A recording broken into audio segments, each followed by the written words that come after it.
ਵਾਹਿਗੁਰੂ ਜੀ ਕਾ ਖਾਲਸਾ ਵਾਹਿਗੁਰੂ ਜੀ ਕੀ ਫਤਿਹ।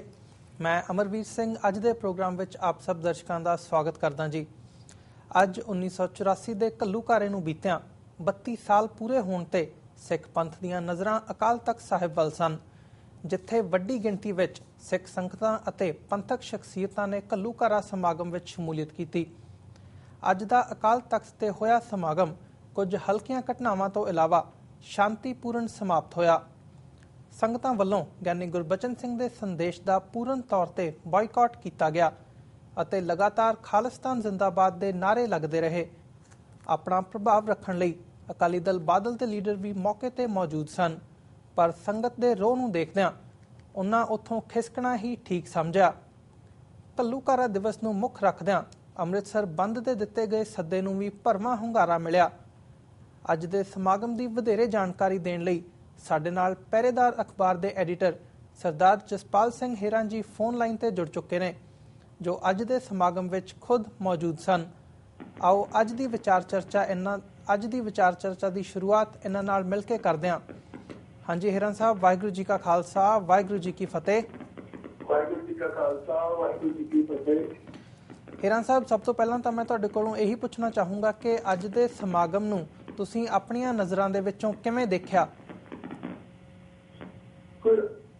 ਜਿਹੜਾ 6 ਜੂਨ ਨੂੰ ਸਾਕਾ ਦਰਬਾਰ ਸਾਹਿਬ ਦੀ ਯਾਦ ਵਿੱਚ ਸਾਕਾ ਦਰਬਾਰ ਸਾਹਿਬ ਸਮੇਂ ਸ਼ਹੀਦ ਹੋਏ ਜੀ, ਸ਼ਹੀਦਾਂ ਦੀ ਯਾਦ ਵਿੱਚ ਸੰਤ ਜਰਨੈਲ ਸਿੰਘ ਜੀ ਖਾਲਸਾ ਪਿੰਡਾਂ ਵਾਲਿਆਂ ਦੀ ਮਹਾਨ ਸ਼ਹਾਦਤ ਦੀ ਯਾਦ ਵਿੱਚ ਜਿਹੜਾ ਸੰਤਾਂ ਦਾ ਇੱਕ ਬਹੁਤ ਵੱਡਾ ਇਕੱਠ ਸ਼੍ਰੀ ਅਕਾਲ ਤਖ਼ਤ ਸਾਹਿਬ ਦੇ ਸਾਹਮਣੇ ਹੋਇਆ ਜੀ। ਕਾਫੀ ਸਾਲਾਂ ਤੋਂ ਬਾਅਦ ਐਡਾ ਵੱਡਾ ਇਕੱਠ ਆ ਜਿਹੜਾ ਉਹ 6 ਜੂਨ ਨੂੰ ਸ਼੍ਰੀ ਅਕਾਲ ਤਖ਼ਤ ਸਾਹਿਬ ਤੇ ਦੇਖਿਆ ਗਿਆ ਜੀ। दूसरे पास उन्होंने परिस्थितियों में लिखा गया कि जो सरकार ने 2 दिन पहला 4 जून तो पंजाब के बड़ी गिरफ्तारियां का दौर चला के खौफजदा करने वाला माहौल छिड़िया हुआ सी।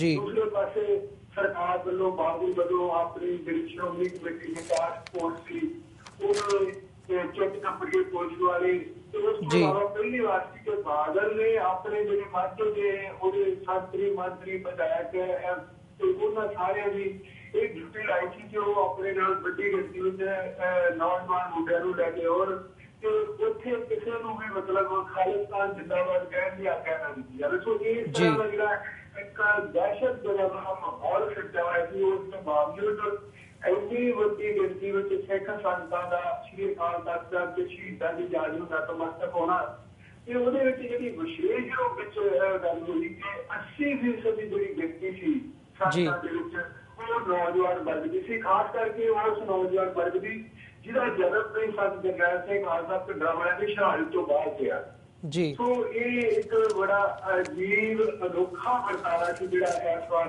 ਦੇਖਣ ਲਈ ਮਿਲਿਆ। ਸਿੱਖ ਸੰਗਤਾਂ ਦੇ ਮਨਾਂ ਦੇ ਵਿੱਚ ਜਿਹੜਾ ਇਸ ਖਾਤੇ ਨੂੰ ਲੈ ਕੇ ਰੋਸ ਆ ਜਿਹੜੇ ਜ਼ਖਮ ਨੇ ਉਹ ਹਾਲੇ ਤੱਕ ਪੂਰੀ ਤਰ੍ਹਾਂ ਅੱਲੇ ਨੇ ਮਤਲਬ ਕੱਲ੍ਹ ਦਾ ਸਮਾਗਮ ਇਸ ਗੱਲ ਦਾ ਪੂਰਨ ਸੰਕੇਤ ਆ ਜਿਹੜਾ ਉਹ ਦਿੰਦਾ ਜੀ। हेरां साहब, जिवें तुसीं जिक्र कीता है कि बादल दल दे लीडर उत्थे वड्डी गिणती दे विच आए सी, मतलब तुसीं इहनूं किवें देखदे हो कि जिवें पहलां ਉਹ ਕਦੇ ਵੀ ਅਕਾਲੀ ਦਲ ਬਾਦਲ ਦੇ ਲੀਡਰ ਇਸ ਸਮਾਗਮ ਦੇ ਵਿੱਚ ਪਿਛਲੇ ਸਾਲਾਂ ਦੇ ਦੌਰਾਨ ਇਸ ਸਮਾਗਮ 'ਚ ਉਹਨਾਂ ਨੇ ਕਦੇ ਹਿੱਸਾ ਨਹੀਂ ਲਿਆ, ਤਾਂ ਉਹਨਾਂ ਦੇ ਇੱਥੇ ਆਉਣ ਨੂੰ ਤੁਸੀਂ ਕਿਵੇਂ ਦੇਖਦੇ ਹੋ? ਉਹ ਤਾਂ ਜਿਸ ਤਰ੍ਹਾਂ ਮੈਂ ਜ਼ਿਕਰ ਕੀਤਾ ਕਿ ਉਹ ਕੋਈ ਮਤਲਬ ਸ਼ਾਦਾ ਨਹੀਂ ਉੱਥੇ ਪਹੁੰਚੇ, ਉਹ ਸਿਰਫ ਤੇ ਸਿਰਫ ਉੱਤੇ ਜਿਹੜੇ ਥਾਣੇਦਾਰੀ ਦੀ ਭੂਮਿਕਾ ਨਿਭਾਉਣ ਦੇ ਲਈ ਪੂਰਾ ਦੀਆਂ ਡਿਊਟੀਆਂ ਲਾਈਆਂ ਜੀ। ਮਤਲਬ ਬਾਦਲ ਸਾਹਿਬ ਨੇ ਕੋਈ ਆਪਣੀ ਰਾਜਨੀਤੀ ਬਣਾਈ ਸੀ ਕਿ ਮੋਢੇ ਦੇ ਵਿੱਚੋਂ ਇੱਕ ਵੱਡਾ ਕੱਟ ਕਰਕੇ ਸ਼੍ਰੀ ਅਕਾਲ ਤਖ਼ਤ ਸਾਹਿਬ ਦੇ ਸਨਮੁਖ ਕਿ ਜਿਹੜੀਆਂ ਪੰਥਕ ਚੁਣਾਵ ਤੋਂ ਪਹੁੰਚ ਗਿਆ ਉਹਨਾਂ ਦੀ ਸਿੰਘੀ ਦਿੱਤੀ ਜਾਵੇ। ਸੋ ਇਹ ਤਾਂ ਉਸ ਚੈਰਿਟੀ ਦਾ ਮੁਤਾਬਕ ਜਿਹੜੇ ਅਕਾਲੀ ਦਲ ਦੇ ਉੱਤੇ 3 MLA, 1 MP, 2 MP ਤੇ 1 ਸੰਸਦੀ ਸਕੱਤਰ, ਇਹ 6 ਬੰਦਿਆਂ ਦੀ ਜਿਹੜੀ ਵਿਸ਼ੇਸ਼ ਰੂਪ ਦੇ ਵਿੱਚ ਡਿਊਟੀ ਲੱਗੀ ਸੀ ਉਹ ਆਪਣੇ ਨਾਲ ਵੱਡੀ ਗਿਣਤੀ ਵਿੱਚ ਨੌਜਵਾਨਾਂ ਨੂੰ ਲੈ ਕੇ ਆਏ ਸੀ।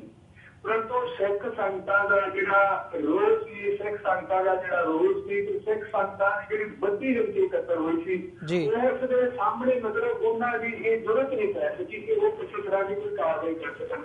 छोटी मोटी उन्होंने कोशिश की कि वो सिख संगतां ने जितना विरोध किया जिन्ने उत्तरधारी उन्हां दे नाम उस तो पहला ही मतलब ਘਟਨਾ ਸਾਡੇ ਹੋਰ ਪਾਸੇ ਜਾਂਦੀ, ਉਸ ਤੋਂ ਪਹਿਲਾਂ ਹੀ ਉਹਨਾਂ ਨੇ ਉੱਥੇ ਜਾਣਾ ਚੰਗਾ ਸਮਝਿਆ।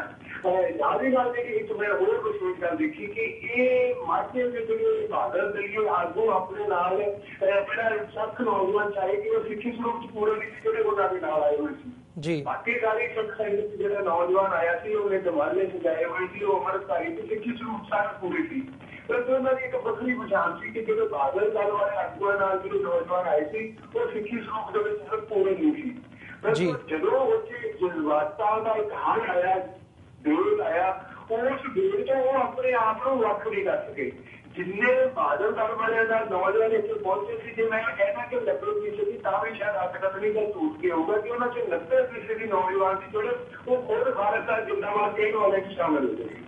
ਇੱਕ ਜਿਹੜਾ ਬਜ਼ੁਰਗ ਦਾ ਪੇਸ਼ਵਾ, ਜਿਹੜਾ ਜਜ਼ਬਾਤਾਂ ਦਾ ਮੇਲ ਆ, ਜਿਹੜਾ ਸ਼ਹਾਦਤ ਦੀ ਮਹਾਨਤਾ ਦਾ ਪ੍ਰਭਾਵ ਆ, ਉਹ ਪੂਰਨ ਰੂਪ ਦੇ ਵਿੱਚ ਸਪਸ਼ਟ ਹਰ ਸਿੱਖ ਦੇ ਵਿੱਚ, ਚਾਹੇ ਕਿਸੇ ਵੀ ਧੜ ਦੇ ਨਾਲ ਕਿਸੇ ਵੀ ਧੜੇ ਨੇ ਨਾਲ ਉਹ ਲੱਗਣਾ ਸੀ, ਜਿਹੜੇ ਉਹ ਪਲ ਸੀ, ਜਿਹੜੇ ਉਹ ਮੇਲ ਉਹਨਾਂ ਨੂੰ ਆਪਣੇ ਆਪ ਨੂੰ ਉਹਦੇ ਨਾਲ ਪਾ ਕੇ ਲੈ ਗਿਆ ਜੀ। ਹੀਰਾ ਸਾਹਿਬ, ਤੁਸੀਂ ਇਸ ਡਿਵੈਲਪਮੈਂਟ ਨੂੰ ਕਿਵੇਂ ਦੇਖਦੇ ਹੋ ਕਿ ਜਿਵੇਂ ਜਦੋਂ ਗਿਆਨੀ ਗੁਰਬਚਨ ਸਿੰਘ ਨੇ ਆਪਣਾ ਜਿਹੜਾ ਉਹਨਾਂ ਦੀ ਸਪੀਚ ਸੀਗੀ ਉਹ ਸ਼ੁਰੂ ਕੀਤੀ ਸੀ ਤਾਂ ਨਾਲ ਦੀ ਨਾਲ ਖਾਲਿਸਤਾਨ ਜ਼ਿੰਦਾਬਾਦ ਦੇ ਨਾਅਰੇ ਲੱਗਣੇ ਸ਼ੁਰੂ ਹੋ ਗਏ ਸੀ, ਮਤਲਬ ਸੰਗਤ ਨੇ ਉਹਨਾਂ ਦਾ ਪੂਰਨ ਤੌਰ ਤੇ ਬਾਈਕਾਟ ਕੀਤਾ ਉਹਨਾਂ ਦੇ ਸੰਦੇਸ਼ ਦਾ, ਇਹਨੂੰ ਤੁਸੀਂ ਕਿਵੇਂ ਦੇਖਦੇ ਹੋ? ਦੇਖੋ, ਸੰਗਤਾਂ ਦੇ ਮਨ ਦੇ ਵਿੱਚ ਜਿਹੜੇ ਕਿ ਸ਼੍ਰੋਮਣੀ ਕਮੇਟੀ ਵੱਲੋਂ ਥਾਪੇ ਹੋਏ ਜਥੇਦਾਰ ਨੇ ਤੇ ਸਰਬੱਤ ਖਾਲਸਾ ਵੱਲੋਂ ਨਕਾਰੇ ਹੋਏ ਜਥੇਦਾਰ ਨੇ, ਇੱਕ ਸੰਗਤਾਂ ਦੇ ਮਨਾਂ ਦੇ ਵਿੱਚ ਪੂਰੀ ਤਰ੍ਹਾਂ ਨਕਾਰੇ ਜਾ ਚੁੱਕੇ ਨੇ, ਇਹਦੇ ਵਿੱਚ ਕੋਈ ਸ਼ੱਕ ਨਹੀਂ। ਕੱਲ ਦੀ ਘਟਨਾ ਨੇ ਉਹਦੇ ਚ ਮੋੜ ਲਾਈ ਹੈ। ਦੂਸਰਾ, ਜਿਹੜੀ ਕੱਲ ਦੀ ਘਟਨਾ ਦੇ ਨਾਲ ਇੱਕ ਗੱਲ ਹੋਰ ਵੀ ਆ ਕਿ ਬਹਾਦਰ ਦਲ ਵੱਲੋਂ ਜਿਹੜੀ ਇਹ ਕੋਸ਼ਿਸ਼ ਕੀਤੀ ਗਈ ਸੀ ਕਿ ਪੰਥਕ ਧਿਰਾਂ ਨੂੰ ਸ਼ਹੀਦਾਂ ਦੀ ਯਾਦ ਵਿੱਚ ਸ਼ਰਧਾਂਜਲੀ ਨਹੀਂ ਭੇਟ ਕਰਨ ਨੂੰ ਨਤਮਸਤਕ ਨਹੀਂ ਹੋਣ ਦੇਣਾ, ਇੱਕ ਉਹਦਾ ਰੋਸ ਵੀ ਸੰਗਤਾਂ ਦੇ ਮਨ ਚ ਸੀ ਜੀ। ਜਿਵੇਂ ਹੀ ਅਰਦਾਸ ਤੋਂ ਬਾਅਦ, ਹੁਕਮਨਾਮੇ ਤੋਂ ਬਾਅਦ ਗਿਆਨੀ ਗੁਰਬਚਨ ਸਿੰਘ ਸੰਦੇਸ਼ ਪੜ੍ਹਨ ਲਈ ਇਕੱਠੇ ਹੋਏ ਤੇ ਮੇਰਾ ਇੱਕ ਮਤਲਬ ਜਿਵੇਂ ਦੁਰਨਾਵਾਂ ਢੰਗ ਦੇ ਨਾਲ ਮੈਂ ਦੇਖਿਆ ਕਿ ਇੱਕ ਕੋਨਾ ਤੋਂ ਦੂਜਾ ਕੋਨਾ, ਦੂਜੇ ਤੋਂ ਤੀਜਾ, ਤੀਜੇ ਤੋਂ ਚੌਥਾ, ਮਤਲਬ ਕੋਨੇ ਦੇ ਵਿੱਚੋਂ ਖਾਲਿਸਤਾਨ ਜਿੰਦਾਬਾਦ, ਹੱਕੇ ਦਾ ਖਾਲਸਾ, ਜਿਹੜਾ ਜਗਤਾਰ ਸਿੰਘ ਵਾਲਾ ਜਿੰਦਾਬਾਦ ਦੇ ਨਾਰੇ ਲਗਭਗ 40 ਮਿੰਟ ਗੂੰਜੇ ਤੇ ਜਥੇਦਾਰ ਗੁਰਬਚਨ ਸਿੰਘ ਜਿਹੜਾ ਇਹ ਹੀ ਗੱਲ ਹੋ ਚੁੱਕੀ, ਉਹ ਮਤਲਬ ਹਵਾ ਦੇ ਵਿੱਚ ਸ਼ੁਰੂ ਹੋ ਗਿਆ, ਮਤਲਬ ਕੁਛ ਨਹੀਂ ਪਤਾ ਲੱਗਿਆ ਕਿ ਉਹਨਾਂ ਨੇ ਕੁਛ ਬੋਲਿਆ ਜਾਂ ਨਹੀਂ ਬੋਲਿਆ। ਤੇ 40 ਮਿੰਟ ਸੰਗਤਾਂ ਦਾ ਜਿਹੜਾ ਜੋਸ਼ ਰੋਹ ਸੀ, ਜਿਹੜਾ ਉਹ ਕਿਸੇ ਵੀ ਤਰ੍ਹਾਂ ਸ਼ਾਂਤ ਹੋਣ ਦਾ ਨਾਮ ਨਹੀਂ ਸੀ ਲੈ ਰਿਹਾ। ਉਹਦੇ ਮਤਲਬ ਜਿਹੜੇ ਉੱਥੇ ਜ਼ਿੰਮੇਵਾਰ ਆਗੂ ਸੀ, ਉਹਨਾਂ ਨੇ ਬੜੀ ਮਿਹਨਤ ਕਰਕੇ ਮਤਲਬ ਸੰਗਤਾਂ ਦਾ ਜਿਹੜਾ ਜੋਸ਼ ਤੇ ਰੋਹ ਸੀ ਉਹਨੂੰ ਸ਼ਾਂਤ ਕੀਤਾ। ਉਹ ਤੋਂ ਬਾਅਦ ਤਕਰੀਬਨ ਘੰਟਾ ਫਿਰ ਮਾਨ ਸਾਹਿਬ ਨੇ ਆਪਣਾ ਤਕਰੀਰ ਕੀਤੀ, ਆਪਣਾ ਭਾਸ਼ਣ ਦਿੱਤਾ। ਮਤਲਬ ਇੱਕ ਬੜਾ ਜਿਹੜਾ ਰੋਹ ਤੇ ਰੋਸ ਦਾ ਪ੍ਰਗਟਾ ਪ੍ਰਤੀ, ਉਹਨਾਂ ਦੇ ਜਥੇਦਾਰਾਂ ਪ੍ਰਤੀ ਜਿਹੜਾ ਸਾਂਝੀ ਦੇ ਮਨ ਵਿੱਚ ਸ਼੍ਰੀ ਗੁਰੂ ਗ੍ਰੰਥ ਸਾਹਿਬ ਮਹਾਰਾਜ ਨੂੰ ਬੇਅਦਬੀ ਕਾਂਡ ਦੇ ਬਾਅਦ ਜਿਹੜਾ ਮਤਲਬ ਰੋਸ ਪੈਦਾ ਹੋਇਆ, ਉਹ ਹਾਲੇ ਤੱਕ ਉਸੇ ਤਰ੍ਹਾਂ ਬਰਕਰਾਰ ਆ। ਸੰਗਤ ਬਰਤਾਰੀ ਨੇ ਇਹ ਗੱਲ ਬਿਲਕੁਲ ਸਾਫ਼ ਕਰ ਦਿੱਤੀ ਜੀ। ਹੀਰਾ ਸਾਹਿਬ, ਜਿਹੜੀ ਇੱਕ ਹੋਰ ਘਟਨਾ ਸਾਹਮਣੇ ਆਈ ਸੀਗੀ ਇਸ ਦੌਰਾਨ ਕਿ ਰੈਫਰੈਂਡਮ 2020 ਦੀਆਂ ਟੀ-ਸ਼ਰਟਸ ਪਾਈਆਂ ਹੋਈਆਂ ਸੀ ਕੁਝ ਨੌਜਵਾਨਾਂ ਨੇ, ਜਿਨ੍ਹਾਂ ਦੀ ਗਿਣਤੀ ਲਗਭਗ 15 ਤੋਂ 20 ਦੱਸੀ ਜਾ ਰਹੀ ਹੈ ਮੀਡੀਆ ਦੇ ਵਿੱਚ, ਉਹਨਾਂ ਨੂੰ ਗ੍ਰਿਫਤਾਰ ਕੀਤਾ ਗਿਆ ਪੁਲਿਸ ਵੱਲੋਂ। ਤੇ ਨਾਲ ਹੀ ਜਦੋਂ ਅਸੀਂ ਦੇਖਦੇ ਹਾਂ ਕਿ ਦਲ ਖਾਲਸਾ ਵੱਲੋਂ ਜਿਹੜਾ ਅੰਮ੍ਰਿਤਸਰ ਬੰਦ ਦਾ ਸੱਦਾ ਦਿੱਤਾ ਗਿਆ ਸੀ ਉਹ ਪੂਰਨ ਤੌਰ ਦੇ ਉੱਤੇ ਸਫਲ ਰਿਹਾ।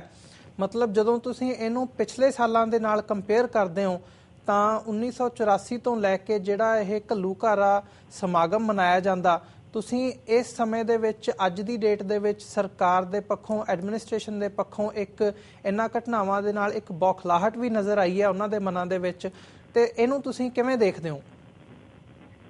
ਜਿਸ ਤਰ੍ਹਾਂ ਆਪਾਂ ਗੱਲ ਕਰ ਰਹੇ ਕਿ ਸਰਕਾਰ ਨੇ ਹਰ ਸੰਭਵ ਕੋਸ਼ਿਸ਼ ਕੀਤੀ ਸੀ ਕਿ ਇਸ ਵਾਰ ਸੰਗਤਾਂ ਨੂੰ ਦੇਖਿਆ ਕੋਈ ਸ਼੍ਰੀ ਅਕਾਲ ਤਖਤ ਸਾਹਿਬ ਤੇ 6 ਜੂਨ ਨੂੰ ਘੱਟ ਤੋਂ ਘੱਟ ਪਹੁੰਚਣ। ਸੋ ਉਹ ਸਰਕਾਰ ਵੱਲੋਂ ਹਰ ਤਰ੍ਹਾਂ ਦਾ ਪ੍ਰਬੰਧ ਕੀਤਾ ਗਿਆ, ਹਰ ਤਰ੍ਹਾਂ ਦਾ ਹਥਿਆਰ ਵਰਤਿਆ ਗਿਆ, ਗ੍ਰਿਫਤਾਰੀਆਂ ਦਾ ਦੌਰ ਚਲਾਇਆ ਗਿਆ, ਖੌਫ ਜਿਹੜਾ ਕਰਨ ਦਾ ਮਾਹੌਲ ਸਿਰਜਿਆ ਗਿਆ। ਪਰੰਤੂ ਉਸ ਦੇ ਬਾਵਜੂਦ ਜਦੋਂ ਸੰਗਤਾਂ ਦਾ ਇੱਕ ਹਰ ਮਤਲਬ ਸ਼੍ਰੀ ਦਰਬਾਰ ਸਾਹਿਬ ਕੰਪਲੈਕਸ ਵਿੱਚ ਦੇਖਿਆ ਗਿਆ ਤੇ ਜਿਹਦੇ ਵਿੱਚ ਵਿਸ਼ੇਸ਼ ਰੂਪ ਜਿਵੇਂ ਮੈਂ ਗੱਲ ਕੀਤੀ ਹੈ ਕਿ ਨੌਜਵਾਨ ਵਰਗ ਆ ਜਿਹੜਾ ਇਹ ਵੱਡੀ ਗਿਣਤੀ ਨੂੰ ਸ਼ਾਮਲ ਸੀ। ਤੇ ਉਸ ਤੋਂ ਬਾਅਦ ਜਿਹੜਾ ਪ੍ਰਸ਼ਾਸਨ ਦੀ ਸਰਕਾਰ ਦੀ ਘਬਰਾਹਟ ਪੈਦਾ ਹੋ ਰਹੀ।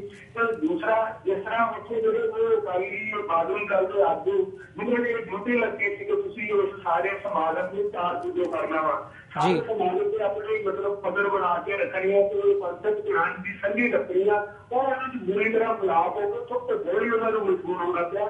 ਸੋ ਇਹ ਪੂਰੀ ਤਰ੍ਹਾਂ ਅਸਫਲਤਾ ਰਹੀ ਸਰਕਾਰ ਦੀ। ਸੋ ਬਹੁਤ ਵਿਲਾੜ ਦਾ ਨਤੀਜਾ ਤੇ ਸਮਾਗਮ ਦੀ ਸਮਾਪਤੀ ਤੋਂ ਬਾਅਦ ਤਕਰੀਬਨ ਸ਼ਾਮ ਨੂੰ 4 ਵਜੇ ਦੇ ਆਸ-ਪਾਸ ਜਦੋਂ ਉਹ ਨੌਜਵਾਨ ਦਰਬਾਰ ਸਾਹਿਬ ਕੰਪਲੈਕਸ ਤੋਂ ਬਾਹਰ ਜਾ ਰਹੇ ਸੀ ਤੇ ਉਹਨਾਂ ਦੀ ਗ੍ਰਿਫਤਾਰੀ ਹੋਈ। ਸੋ ਇਹ ਬਿਲਕੁਲ ਜਿਵੇਂ ਤੁਸੀਂ ਕਿਹਾ ਬਿਲਕੁਲ ਸਾਫ਼ ਗੱਲ ਹੈ ਕਿ ਜਦੋਂ ਬੁਰੀ ਤਰ੍ਹਾਂ ਫੇਲ ਹੋ ਕੇ ਇਹ ਸਿਰਫ ਤੇ ਸਿਰਫ ਸਰਕਾਰ ਦੇ ਸੁਝਾਅ ਦਾ ਨਤੀਜਾ। ਦੂਸਰੀ ਜਿਹੜੀ ਗੱਲ ਤੁਸੀਂ ਕੀਤੀ ਆ ਸ਼੍ਰੀ ਅੰਮ੍ਰਿਤਸਰ ਸਾਹਿਬ ਤੋਂ ਬੰਦ ਦੀ। ਸੋ ਅੰਮ੍ਰਿਤਸਰ ਬੰਦ ਦਾ ਜਿਹੜਾ ਪੂਰੇ ਰੋਸ਼ਾਹ ਜਿਹੜਾ ਉਹ ਪੂਰਾ ਰੂਪ ਚ ਮੁਕੰਮਲ ਰੂਪ ਚ ਬਣ ਰਿਹਾ। ਆਸੇ ਪਾਸੇ ਦੇ ਜਿਹੜੇ ਕਸਬੇ ਸੀ ਉਹ ਕੁਝ ਥਾਂ ਦੇ ਮਤਲਬ ਰਹਿਮਾ ਮਿਲਮਾ ਪ੍ਰਭਾਵ ਗਿਆ।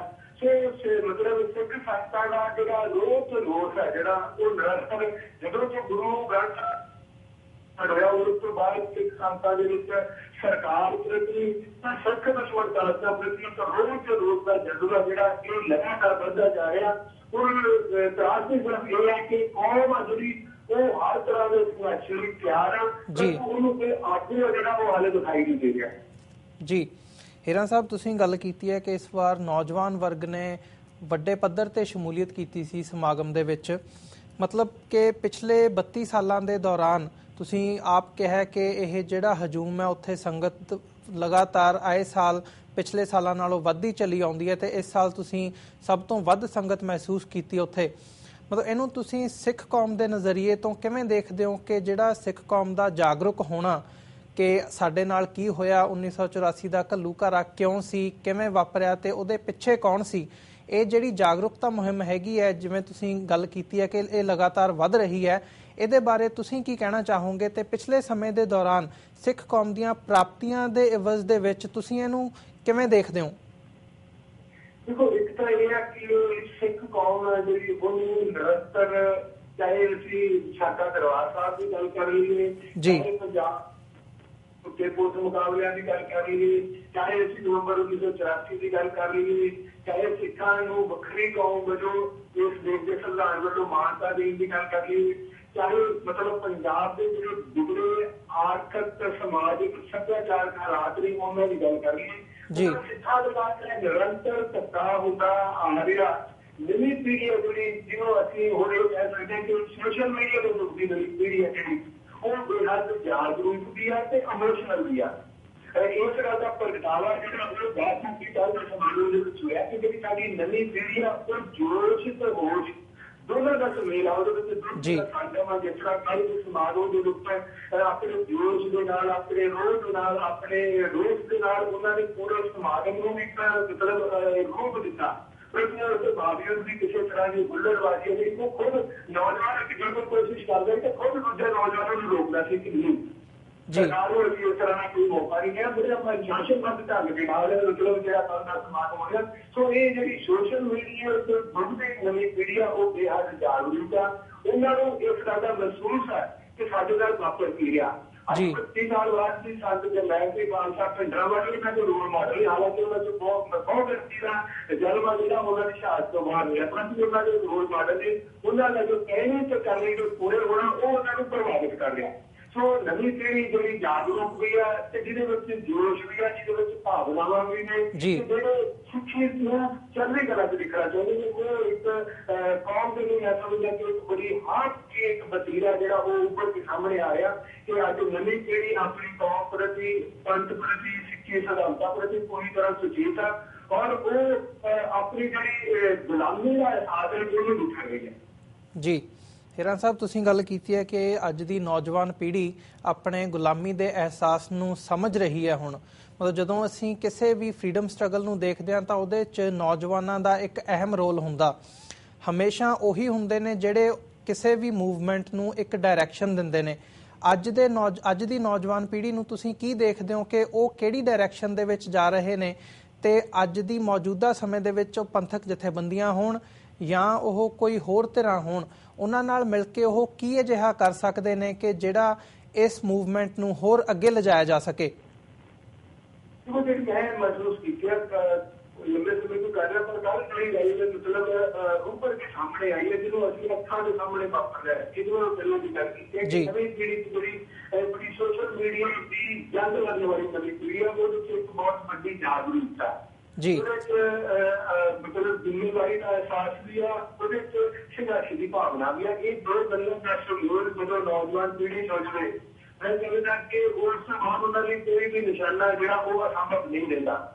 ਇਸ ਵੇਲੇ ਜਿਹੜੀ ਸਭ ਤੋਂ ਵੱਡੀ ਲੋੜ ਹੈ ਕਿ ਨੌਜਵਾਨ ਪੀੜ੍ਹੀ ਦੀ ਅਗਵਾਈ ਹੈ ਜਿਹੜੀ, ਕਿਉਂਕਿ ਹੁਣ ਤੱਕ ਸਾਡੇ ਜਰਨੈਲ ਸਿੰਘ ਖਾਲਸਾ ਪਿੰਡਾਂ ਵਾਲੇ 32 ਸਾਲ ਤੱਕ ਵੀ ਮਤਲਬ ਉਹਨਾਂ ਨੂੰ ਰੋਲ ਮਾਡਲ ਦਾ ਜਿਹੜਾ ਪ੍ਰਵਾਨ ਕੀਤਾ ਜਾ ਰਿਹਾ, ਇਸ ਵੇਲੇ ਵੀ ਮਤਲਬ ਉਸ ਆਗੂ ਦੀ ਲੋੜ ਮਹਿਸੂਸ ਕੀਤੀ ਜਾ ਰਹੀ ਹੈ ਜਿਹੜਾ ਸੱਚ ਜਰਨੈਲ ਸਿੰਘ ਖਾਲਸਾ ਪਿੰਡਾਂ ਵਾਲਿਆਂ ਨੂੰ ਕਹਿਣੀ ਤੇ ਕਰਨੀ ਦਾ ਪੂਰਾ ਕਸੂਰਾ ਹੋਵੇ।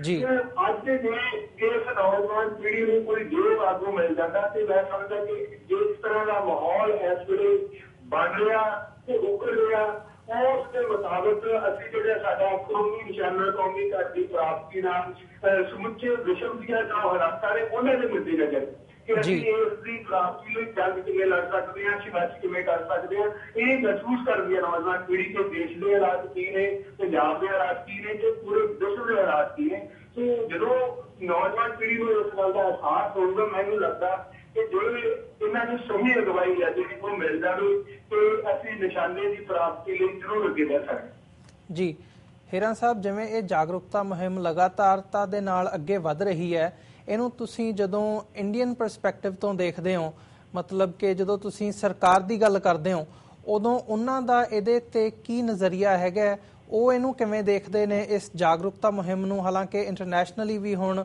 ਪ੍ਰਧਾਨ ਮੰਤਰੀ ਮੋਦੀ ਭਾਰਤ ਦੇ ਇੱਥੇ US ਆ ਰਹੇ ਨੇ, ਇਸ ਬਾਰੇ ਤੁਸੀਂ ਕੀ ਕਹਿਣਾ ਚਾਹੋਗੇ?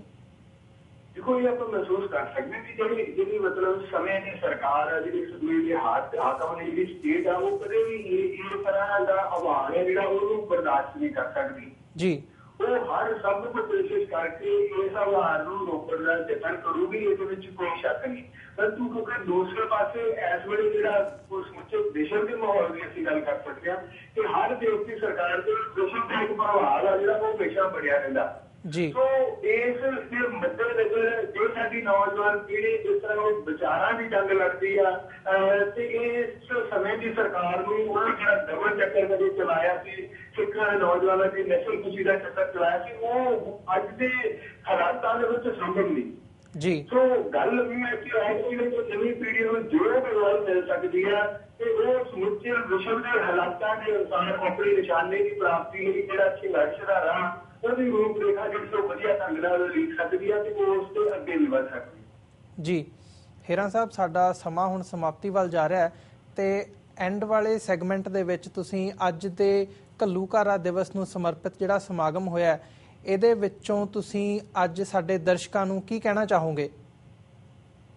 ਦੇਖੋ, ਮੈਂ ਮਹਿਸੂਸ ਕੀਤਾ ਕਿ ਪਹਿਲੀ ਵਾਰ ਮੈਂ ਆਪਣੇ ਮਨ ਦੀ ਜਿਹੜੀ ਆਵਾਜ਼ ਹੈ ਕਿ ਅਸੀਂ ਮਤਲਬ ਜਿਹੜੀ ਸਾਡੇ ਮਨ ਚ ਹਮੇਸ਼ਾ ਚਿੰਤਾ ਸੀ, ਉਹਨਾਂ ਚਿੰਤਾ ਨੂੰ ਕੱਲ ਦੇ ਮਤਲਬ ਇਸ ਸਮਾਜੀ ਸਮਾਗਮ ਦੇ ਬਹੁਤ ਹੱਦ ਤੱਕ ਦੂਰ ਕਰ ਦਿੱਤਾ। ਸਾਨੂੰ ਲੱਗਦਾ ਕਿ ਸਾਡੀ ਨੌਜਵਾਨ ਪੀੜ੍ਹੀ ਸਾਡੇ ਹੱਥਾਂ ਚੋਂ ਫਿਰ ਗਈ ਆ, ਪਰੰਤੂ ਉਸ ਚਿੰਤਾ ਨੂੰ ਇਹ ਖੇਤਰ ਸਮਾਗਮ ਨੇ ਪੂਰੀ ਤਰ੍ਹਾਂ ਦੂਰ ਕਰ ਦਿੱਤਾ ਕਿ ਸਾਡੀ ਨੌਜਵਾਨ ਪੀੜ੍ਹੀ ਹੈ ਜਿਹੜੀ ਉਹਦੇ ਉੱਤੇ ਜ਼ਿੰਮੇਵਾਰੀ ਦਾ ਅਹਿਸਾਸ ਹੋਇਆ ਤੇ ਉਹਦੇ ਚ ਸੰਘਰਸ਼ ਦੀ ਭਾਵਨਾ ਵੀ ਹੈ ਜਿਹੜੀ ਉਹ ਮਰੀ ਨਹੀਂ, ਉਹ ਜਿਉਂਦੀ ਆ, ਉਹ ਜਾਗਦੀ ਆ। ਇਸ ਵੇਲੇ ਸਭ ਤੋਂ ਵੱਡੀ ਲੋੜ ਆ ਕਿ ਜਿਹੜੇ ਸਾਡੇ ਬੁੱਧੀਜੀਵੀ ਵਰਗ ਆ, ਜਿਹੜੇ ਸਾਡੇ ਤਜਰਬੇਕਾਰ ਆਗੂ ਨੇ, ਉਹ ਨੌਜਵਾਨ ਪੀੜ੍ਹੀ ਦੇ ਨਾਲ ਮਿਲ ਕੇ ਉਹਨਾਂ ਨੂੰ ਸਹੀ ਸੇਧ ਦੇ ਕੇ ਉਹਨਾਂ ਨੂੰ ਅੱਗੇ ਲਾ ਕੇ ਲੋੜ ਆ ਕਿ ਅਸੀਂ ਸਾਡੀ ਜਿਹੜੀ ਲੀਡਰਸ਼ਿਪ ਆ ਉਹ ਨੌਜਵਾਨ ਪੀੜ੍ਹੀ ਨੂੰ ਸੰਭਾਲਣ ਦਾ ਸਮਾਂ ਆ ਗਿਆ। ਜੇ ਅਸੀਂ ਸਹੀ ਸਮੇਂ ਤੇ ਸਹੀ ਫੈਸਲਾ ਲੈ ਕੇ ਨੌਜਵਾਨ ਪੀੜ੍ਹੀ ਹੈ ਜਿਹੜੀ ਉਹਨੂੰ ਅੱਗੇ ਕਰਕੇ ਇਸ ਸੰਘਰਸ਼ ਨੂੰ ਅੱਗੇ ਤੋਰਦੇ ਆ ਤਾਂ ਹੁਣ ਤੱਕ ਜਿਹੜੀ ਕੌਮ ਦੇ ਮਨਾਂ ਦੇ ਵਿੱਚ ਚਿੰਤਾ ਸੀ ਉਹ ਪੂਰੀ ਤਰ੍ਹਾਂ ਦੂਰ ਹੋ ਜੀ। ਇਸੇ ਦੇ ਨਾਲ ਜਸਪਾਲ ਸਿੰਘ ਜੀ, ਅਸੀਂ ਤੁਹਾਡੇ ਕੋਲੋਂ ਇਜਾਜ਼ਤ ਲੈਂਦੇ ਹਾਂ।